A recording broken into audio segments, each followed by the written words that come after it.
How is everybody? Ready. All right, fabulous. I'd like to start with a reading today from a little book that is pound for pound, word for word, one of the nicest things you'll ever run across if you choose to get it. It's called Metaphysical Meditations by Paramahansa Yogananda. It has been a regular, if not constant, companion of mine for nearly 30 years in various forms. I tend to give them away. I have a friend who loves to borrow them and not return them. In fact, he's decided that as long as it has my name in it, it belongs to him. But it is a constant source of inspiration and a reminder of what it is that God would hold for each one of us should we choose to be receptive, should we really start to seek happiness as the enduring experience of our lives, not just something we visit periodically when conditions are right. And this is from the very beginning. This is almost the dedication. It's if you want his answer, whether he replies or not, keep calling him. Ever calling in the chamber of continuous prayer, whether he comes or not, believe he is ever approaching nearer to you with each command of your heart's love. Whether he answers or not, keep entreating him. Even if he makes no reply in the way you expect, ever know that in some subtle way he will respond. In the darkness of your deepest prayers, know that with you he is playing hide and seek, and in the midst of the dance of life, disease, and death. If you keep calling him, undepressed by his seeming silence, you will receive his answer. We are in the season of Lent, which is, I've come to appreciate the cycles of spiritual timing in the U.S., in the West. You know, we have Christmas is kind of right in the depths of the darkness. You have the birth of light, and the story of how life, consciousness, is born into darkness, how aspiration and meaning is brought forth, is held really in the Christmas story. You know, in the midst of darkness, in the midst of great trials and suffering, and even, you know, they say that they've relocated the birth of Christ to coincide with more pagan rituals in the solstice and stuff. You know, at some level, I wasn't there, I don't know. At some level, who cares? Because the power of it is in the metaphor, in many regards, far more than the actual event, although the event is extremely powerful also. And what happens inside of us is in the midst of the darkest moments of our lives, in the midst of the most compelling depressions and trials, a spark of hope is born. And that spark of hope speaks to us of long, deep, and profound rhythms, of something behind the illusion of this world. That there is something eternal that is good and beautiful and meaningful that comes in the silence and stillness of our own souls. There's a remarkable story. Who remembers, was it the USS Pueblo that was over in North Korea that was captured? It was a spy ship, ostensibly. It was a fishing ship, but it was actually a spy ship, and they got caught. And God, it was years that they were imprisoned. I can't remember how many years, but it was a big international incident. And they finally were released, but after years of torture. And there was a great celebration in the U.S. when the officers were returned. And the commanding officer was found by a friend during one of those celebrations, off on the side with a sadness. And his friend said, what is it? What's the matter? I mean, this is all in your honor. What's going on? And he said, in all this noise, I can no longer feel and I miss the God that I found in the midst of torture, in the midst of that imprisonment, in the silence, in the torture, in the darkness. He had no choice but to turn his mind upward and toward the light. And he found inside that place the thing that is indelible, the thing that cannot be touched by the outer conditions of this world. And all the noise and all the busyness and all the shouting and restlessness of this world drives that presence away. It drives it and makes it virtually impossible for us any of us to hear it and feel it. We're now in Lent. You know, we go from depths of winter into spring. And really the Easter story is about rebirth, just as spring is all about rebirth. And it kind of loads up the front end of the year in this worship pattern. But it launches us into summer and into the fall, which then brings us back into the reminder of Christmas. So it's a lovely cycle. Lent is a time of tapasya. Do we know what the word tapasya means? No. Okay, it's a Sanskrit word. It means austerity. It means self-offering. Somebody once asked, what is austerity? And a saint replied, it's not doing a second time that which didn't work the first time. So if there's anything that you've done that didn't bring you lasting happiness, austerity is just not doing it again. Good luck with that. But it's a period of not being sensorially indulgent. But it's also a time for reflection. This reading today that Michael did so beautifully, he was talking with us upstairs. He was saying that the longer writings that these readings are drawn from speak much more about violent thoughts, about the intent to do harm, and the pain and power of that intent. It's a good thing we're not in the next highest age, and we're only in the second ascending age. We're in the age of energy, not in the age of mind stuff, because during that time, telepathy is natural. And aren't you glad people don't know many of your thoughts? The spiritual path, I don't want to talk real long this morning. Gangamata often will remind us of the joke that, you know what makes a really good sermon? A fabulous opening, a great closing, and having them as close together as possible. So we'll see if we can't accomplish something like that today. But the spiritual path, if it is to be of meaning, has to take each one of us from where we are and what we think we understand through the experiences that compel us to expand and deepen our understanding of what's true.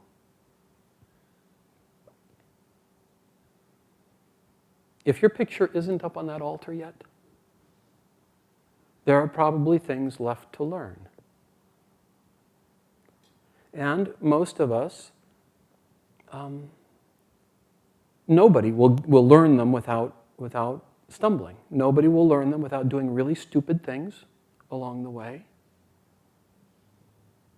Nobody will learn them without doing things. It's interesting, and this is actually a little scary. I'd like you all to just contemplate this for a moment. When we don't have any spiritual power, when we don't have any power, what we do doesn't really matter. Think about that. You can be all over the map, and if there's no energy in it, it just doesn't do much damage in the world. It doesn't really have a lot of effect. But these teachings and this spiritual path, they awaken something in every single person, every single soul that practices them. Increasingly, a spiritual power, a concentration, a force grows inside of us that is divine. But as that force grows, what happens is the things that we do have increasing impact on our lives and the world around us. Swami Kriyananda would describe it as If you have a church with a beautiful stained glass window, we don't have stained glass up there, but we've got a beautiful window up there. But if you have a church with a beautiful stained glass window and it's dark, there's no light coming in, there's no energy moving through it, kind of doesn't really matter what's there. You can't really see much. You can kind of tell there's something there. But as the light comes in, the dawn light comes in and starts to radiate through it, what you start to see is the beauty of it and the majesty of it. But if there's a crack in it, if there's a flaw in it, that also starts to show up. The Easter story is very much about the life of Christ and his demonstration that if you stay patiently undisturbed by the things that are happening around you and through you, to you, if you stay deeply engaged in the presence of Spirit, no matter what happens? Yeah, at the end of the story, crucifixion and all, there you are still. Even death. He says, death is the last thing that will be overcome. Nothing can touch you if you can stay in Spirit. Every one of us has to learn this lesson. Every single one of us has to learn that particular thing. And so the Easter story is about his demonstration, but it's also about what? It's about watching the disciples grow into that state. And look at the remarkable things that they did. What was Peter's big move on the eve of his guru, of his godly channel being crucified? I don't know him. I never saw him. I got nothing to do with him. Think about how that might have felt once the tension of the moment was over. And Christ shows up and says, no big thing. I knew it was going to happen. Remorse was important. If he had been unconcerned about it, it would have been a meaningless thing. But just the things that happen to us, they are transient. They pass. They do not stick. What can last is the things that we become through the things that happen, and through the mistakes that we make, and through the silliness that happens, or even the tragedies. Ananda, and I want to speak to you all, because we're in a time of deep and profound need on this planet. The world is in chaos, and increasingly so. And this world needs rays and channels of divine light and power and understanding to help individuals to help navigate in their lives. How does it work? Where can I find sanity and meaning? If we pretend that everybody in Ananda is perfect, if everybody in Ananda is perfect, we should have a lot more pictures up here. If they're not up there, for good reason, and we pretend that everybody is perfect, we have nothing to offer. Because the distance between what we hold up to be true and what's really functional for other people is too vast. There's no process through which people can experience what really happens.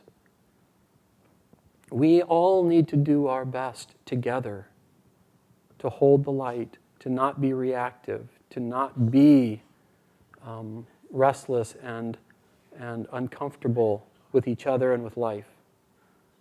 But it happens.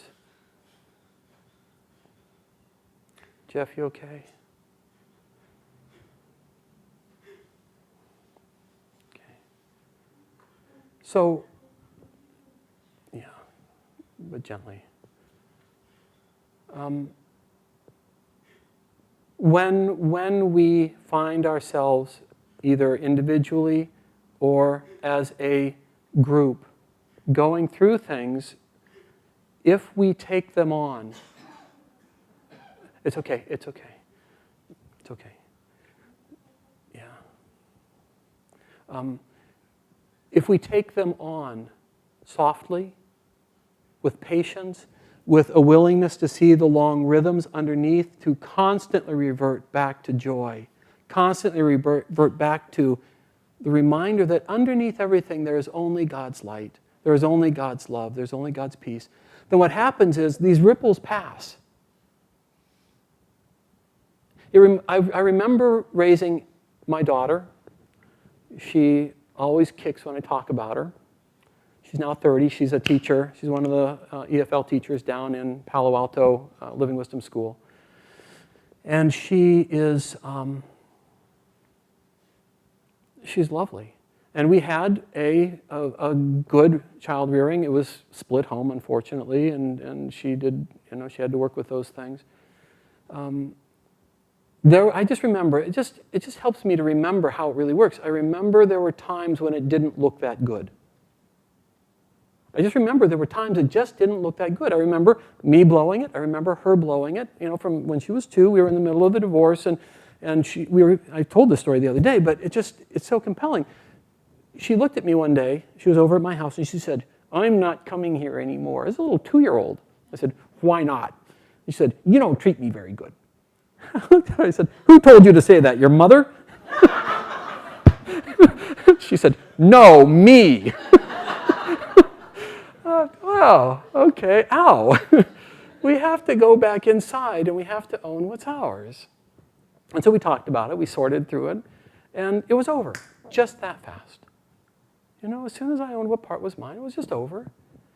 And then later on, she was a teenager and doing what teenagers are supposed to do. She was in full flight rebellion and did a really silly thing with her and her friends, and I found out about it. And I did what I'm supposed to do. I clamped down on her, and I put her in prison. There goes the cell phone, there goes the computer, there goes the phone, there goes everything until we can kind of, we go to your room in a really big way. And she had the prom coming up, and I said, until we get this sorted out, until you understand what's missing in this.